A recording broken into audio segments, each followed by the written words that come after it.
ओम शांति। आज के बाबा के साकार महावाक्य हैं 30 अक्टूबर 2020। आज बाबा ने सारी मुरली के सार में कहा, मीठे बच्चे, तुम्हें एक बाप से एक मत मिलती है जिसे अद्वैत मत कहते हैं। इसी अद्वैत मत से तुम्हें देवता बनना है। आज बाबा ने प्रश्न पूछा, मनुष्य इस भूल भुलैया के खेल में सबसे मुख्य बात कौन सी भूल गए हैं? तो बाबा ने उत्तर दिया, हमारा घर कहाँ है उसका रास्ता ही इस खेल में आकर भूल गए हैं। पता ही नहीं है कि घर कब जाना है और कैसे जाना है। अभी बाप आए हैं तुम सबको साथ ले जाने। तुम्हारा अभी पुरुषार्थ है वाणी से परे स्वीट होम जाने का। आज बाबा ने मुरली में गीत सुनाया, रात के राही थक मत जाना, सुबह की मंजिल दूर नहीं। ओम शांति। गीत का अर्थ तो कोई समझ न सके ड्रामा प्लान अनुसार। कोई कोई गीत ऐसे बने हुए हैं मनुष्यों के जो तुम्हें मदद करते हैं। बच्चे समझते हैं अभी हम 100 देवी देवता बन रहे हैं। जैसे वह पढ़ाई पढ़ने वाले कहेंगे हम 100 डॉक्टर बैरिस्टर बन रहे हैं। तुम्हारी बुद्धि में है हम 100 देवता बन रहे हैं नई दुनिया के लिए। यह सिर्फ तुम्हें ही ख्याल आता है। अमर लोक नई दुनिया सतयुग को कहा जाता है। अभी तो न सतयुग है न देवताओं का राज्य है। यहाँ तो हो नहीं सकता। तुम जानते हो यह चक्र घूमकर अभी हम कलयुग के भी अंत में आकर पहुँचे हैं और कोई की भी बुद्धि में चक्र नहीं आएगा। वह तो सतयुग को लाखों वर्ष दे देते हैं। तुम बच्चों को यह निश्चय है बरोबर यह 5000 वर्ष बाद चक्र फिरता रहता है। मनुष्य 84 जन्म ही लेते हैं, हिसाब है ना। इस देवी देवता धर्म को अद्वैत धर्म भी कहा जाता है। अद्वैत शास्त्र भी माना जाता है। वह भी एक ही है। बाकी तो अनेक धर्म हैं, शास्त्र भी अनेक हैं। तुम हो एक द्वारा एक मत मिलती है, उसको कहा जाता है अद्वैत मत। यह अद्वैत मत तुमको मिलती है। देवी देवता बनने के लिए यह पढ़ाई है ना। इसलिए बाप को ज्ञान का सागर नॉलेजफुल कहा जाता है। बच्चे जानते हैं हमको भगवान पढ़ाते हैं नई दुनिया के लिए। यह भूलना नहीं चाहिए। स्कूल में स्टूडेंट कभी टीचर को भूलते हैं क्या? नहीं। गृहस्थ व्यवहार में रहने वाले भी जास्ती पोजीशन पाने के लिए पढ़ते हैं। तुम भी गृहस्थ व्यवहार में रहते हुए पढ़ते हो अपनी उन्नति करने के लिए। दिल में यह आना चाहिए हम बेहद के बाप से पढ़ रहे हैं। शिव बाबा भी बाबा हैं, प्रजापिता ब्रह्मा भी बाबा हैं। प्रजापिता ब्रह्मा आदिदेव नाम वाला है। सिर्फ पास्ट हो गए हैं। जैसे गांधी भी पास्ट हो गए हैं। उनको बापूजी भी कहते हैं परंतु समझते नहीं, ऐसे ही कह देते हैं। यह शिव बाबा सच सच हैं। ब्रह्मा बाबा भी सच सच हैं। लौकिक बाप भी सच सच होता है। बाकी मेयर आदि को तो ऐसे ही बापू कह देते हैं। वह सब है आर्टिफिशियल, यह है रियल। परमात्मा बाप आकर आत्माओं को प्रजापिता ब्रह्मा द्वारा अपना बनाते हैं। उनके तो जरूर ढेर बच्चे होंगे। शिव बाबा के तो सब संतान हैं। उनको सब याद करते हैं। फिर भी कोई कोई उनको भी नहीं मानते, पक्के नास्तिक होते हैं जो कहते हैं यह संकल्प की दुनिया बनी हुई है। अभी बाप समझाते हैं यह बुद्धि में याद रखो, हम पढ़ रहे हैं, पढ़ाने वाला है शिव बाबा। यह रात दिन याद रहना चाहिए। यही माया घड़ी घड़ी भुला देती है, इसलिए याद करना होता है। बाप, टीचर, गुरु तीनों को भूल जाते हैं। है भी एक ही, फिर भी भूल जाते हैं। रावण के साथ लड़ाई इसमें है। बाप कहते हैं, हे आत्माएं, तुम सतो प्रधान थी, अभी तमो प्रधान बनी हो। जब शांति धाम में थी तो पवित्र थी। प्योरिटी के बगैर कोई आत्मा ऊपर में रह नहीं सकती। इसलिए सब आत्माएं पतित पावन बाप को बुलाती रहती हैं। जब सभी पतित तमो प्रधान बन जाते हैं, तब बाप आकर कहते हैं, मैं तुमको सतो प्रधान बनाता हूँ। तुम जब शांति धाम में थे तो वहाँ सब पवित्र थे। अपवित्र आत्मा वहाँ कोई रह न सके। सबको सजाए भोग कर पवित्र जरूर बनना है। पवित्र बनने बगैर कोई वापस जा न सके। भल कोई कह देते हैं, ब्रह्म में लीन हुआ, फलाना ज्योति ज्योत समाया। यह सब है भक्ति मार्ग की अनेक मतें। तुम्हारी यह है अद्वैत मत। मनुष्य से देवता तो एक बाप ही बना सकते हैं। कल्प कल्प बाप आते हैं पढ़ाने। उनकी एक्ट हूबहू कल्प पहले मुआफिक ही चलती है। यह अनादि बना बनाया ड्रामा है ना। सृष्टि चक्र फिरता रहता है। सतयुग, त्रेता, द्वापर, कलयुग, फिर है यह संगम युग। मुख्य धर्म भी यह है। ब्रिटिज्म, इस्लामिज्म, बौद्धिज्म, क्रिश्चियनिज्म, अर्थात जिसमें राजाई चलती है।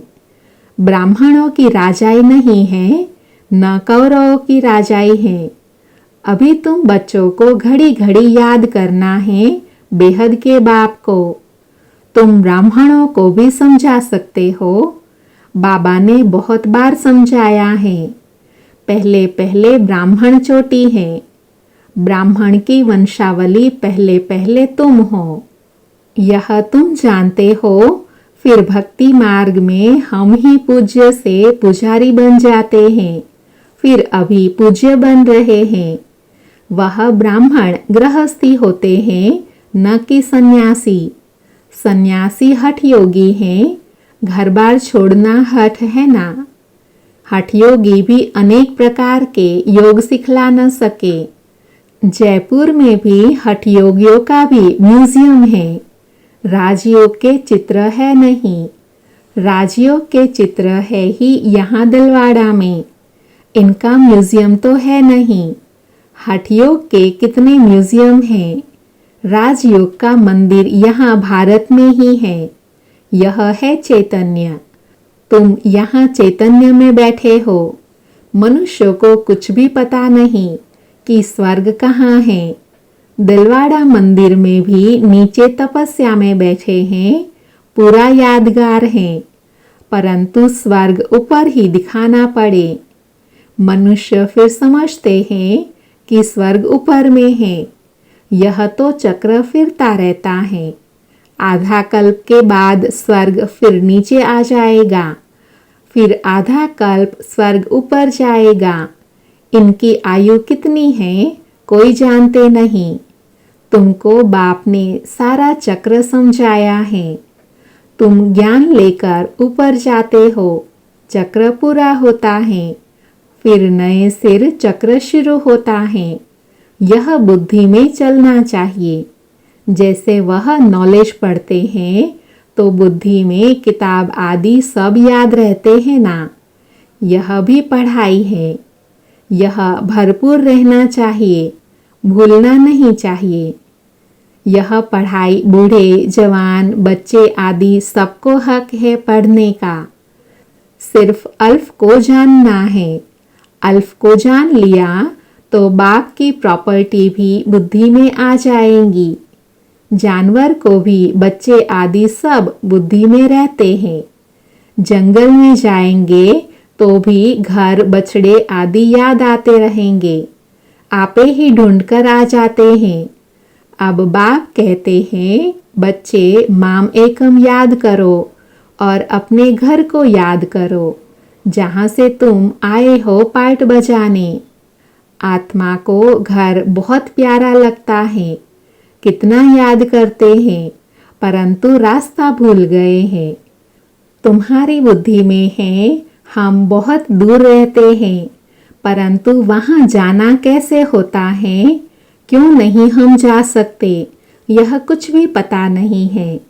इसलिए बाबा ने बताया था भूल भुलैया का खेल भी बनाते हैं, जहाँ से जाए दरवाज़ा बंद। अभी तुम जानते हो इस लड़ाई के बाद स्वर्ग का द्वार खुलता है। इस मृत्यु लोक से सब जाएंगे। इतने सब मनुष्य नंबरवार धर्म अनुसार और पाठ अनुसार जाकर रहेंगे परम धाम में। तुम्हारी बुद्धि में यह सब बातें हैं। मनुष्य ब्रह्म तत्व में जाने के लिए कितना माथा मारते हैं। वाणी से परे जाना है। आत्मा शरीर से निकल जाती है तो फिर आवाज नहीं रहता। बच्चे जानते हैं हमारा तो वह स्वीट होम है, फिर देवताओं की है स्वीट राजधानी, अद्वैत राजधानी। बाप आकर राजयोग सिखलाते हैं, सारी नॉलेज समझाते हैं, जिसके फिर भक्ति मार्ग में शास्त्र आदि बैठ बनाए हैं। अभी तुमको वह शास्त्र आदि नहीं पढ़ना है। उन स्कूलों में बुढ़िया आदि नहीं पढ़ती, यहाँ तो सब पढ़ते हैं। तुम बच्चे अमर लोक में देवता बन जाते हो। वहाँ कोई ऐसे अक्षर नहीं बोले जाते जिससे किसी की ग्लानि हो। अभी तुम जानते हो स्वर्ग पास्ट हो गया है, उनकी महिमा है। कितने मंदिर बनाते हैं, उनसे पूछो यह लक्ष्मी नारायण कब होकर गए हैं, कुछ भी पता नहीं। अभी तुम जानते हो हमको अपने घर जाना है। बच्चों को समझाया है ओम का अर्थ अलग है और सोहम का अर्थ अलग है। उन्होंने फिर ओम सोहम सो का अर्थ एक कर दिया है। तुम आत्मा शांति धाम में रहने वाली हो, फिर आती हो पाठ बजाने। देवता क्षत्रिय वैश्य शूद्र बनते हो। ओम अर्थात हम आत्मा हैं, कितना फर्क है। वह फिर दोनों एक कर देते हैं। यह बुद्धि से समझने की बातें हैं। कोई पूरी रीति समझते नहीं हैं तो फिर जुटका खाते रहते हैं। कमाई में कभी जुटका नहीं खाते हैं। वह कमाई तो है अल्पकाल के लिए, यह तो आधा कल्प के लिए है। परंतु बुद्धि और तरफ भटकती है तो फिर थक जाते हैं, उबासी देते रहते हैं। तुमको आंखें बंद करके नहीं बैठना चाहिए। तुम तो जानते हो आत्मा अविनाशी है, शरीर विनाशी है। कलयुगी नरकवासी मनुष्यों को देखने और तुम्हारे देखने में रात दिन का फर्क हो जाता है। हम आत्मा बाप द्वारा पढ़ते हैं, यह कोई को पता नहीं। ज्ञान सागर परम पिता परमात्मा आकर पढ़ाते हैं। हम आत्मा सुन रही है। अपने को आत्मा समझ बाप को याद करने से विक्रम विनाश होंगे। तुम्हारी बुद्धि ऊपर चली जाएंगी। शिव बाबा हमको नॉलेज सुना रहे हैं। इसमें बहुत रिफाइन बुद्धि चाहिए। रिफाइन बुद्धि करने के लिए बाप युक्ति बताते हैं। अपने को आत्मा समझने से बाप जरूर याद आएगा। अपने को आत्मा समझते ही इसलिए हैं कि बाप की याद पड़े, संबंध रहे जो सारा कल्प टूटा है। वहाँ तो है प्रालब्ध सुख ही सुख सतयुग में, दुख की बात नहीं। उनको हेवन कहते हैं। हेवनली गॉड फादर ही हेवन का मालिक बनाते हैं। ऐसे बाप को भी कितना भूल जाते हैं। बाप आकर बच्चों को अडॉप्ट करते हैं। मारवाड़ी लोग बहुत अडॉप्ट करते हैं, तो उनको खुशी होंगी ना कि मैं साहूकार की गोद में आया हूँ। साहूकार का बच्चा गरीब के पास कभी नहीं जाएगा। यह प्रजापिता ब्रह्मा के बच्चे हैं, तो जरूर मुख वंशावली होंगे ना। तुम ब्राह्मण हो मुख वंशावली, वह है कुख वंशावली। इस फर्क को तुम जानते हो। तुम जब समझाओ तब मुख वंशावली बने। यह एडॉप्शन है। स्त्री को समझते हैं मेरी स्त्री है। अब स्त्री कुख वंशावली है या मुख वंशावली? स्त्री है ही मुख वंशावली। फिर जब बच्चे होते हैं वह है कुख वंशावली। बाप कहते हैं यह सब है मुख वंशावली। मेरे कहने से मेरी बनी ना। मेरे बच्चे हैं, यह कहने से नशा चढ़ता है। तो यह है सब मुख वंशावली। आत्माएं थोड़े ही मुख वंशावली है। आत्मा तो अनादि अविनाशी है। तुम जानते हो यह मनुष्य सृष्टि कैसे ट्रांसफर होती है। पॉइंट्स तो बच्चों को बहुत मिलती है, फिर भी बाबा कहते हैं और कुछ धारणा नहीं होती है, मुख नहीं चलता है, तो अच्छा तुम बाप को याद करते रहो, तो तुम भाषण आदि करने वालों से भी ऊंच पद पा सकते हो। भाषण करने वाले कोई समय तूफान में गिर पड़ते हैं। वह गिरे नहीं, बाप को याद करते रहे तो जास्ती पद पा सकते हैं। सबसे जास्ती जो विकार में गिरते हैं, तो 5 माल अर्थात मंजिल से गिरने से हड्डगोड़ टूट जाती हैं। 5वीं मंजिल है देह अभिमान, 4थी मंजिल है काम, फिर उतरते जाओ। बाप कहते हैं काम महाशत्रु है। लिखते भी हैं बाबा हम गिर पड़े। क्रोध के लिए ऐसे नहीं कहेंगे कि हम गिर पड़े। काला मुंह करने से बड़ी चोट लगती है। फिर दूसरे को कह न सके कि काम महाशत्रु है।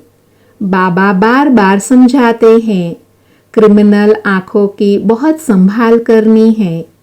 सतयुग में नंग न होने की बात ही नहीं। क्रिमिनल आई होती नहीं, सिविल आई हो जाती है। वह है सिविलियन राज्य। इस समय है क्रिमिनल दुनिया। अभी तुम्हारी आत्मा को सिविलाइज्ड मिलती है, जो 21 जन्म काम देती है। वहाँ कोई भी क्रिमिनल नहीं बनते। अब मुख्य बात बाप समझाते हैं, बाप को याद करो और 84 के चक्र को याद करो। यह भी वंडर है। जो श्री नारायण हैं वही अंत में आकर भाग्यशाली रथ बनते हैं। उनमें बाप की प्रवेशता होती है, तो भाग्यशाली बनते हैं। ब्रह्मा सो विष्णु, विष्णु सो ब्रह्मा। यह 84 जन्मों की हिस्ट्री बुद्धि में रहनी चाहिए। अच्छा, मीठे मीठे सिकिल थे बच्चों प्रति माता पिता बाप दादा का याद प्यार और गुड मॉर्निंग। रूहानी बाप की रूहानी बच्चों को नमस्ते। हम रूहानी बच्चों की रूहानी माता पिता बाप दादा को याद प्यार गुड मॉर्निंग और नमस्ते। आज की सारी मुरली में बाबा ने धारणा के लिए सार कहा।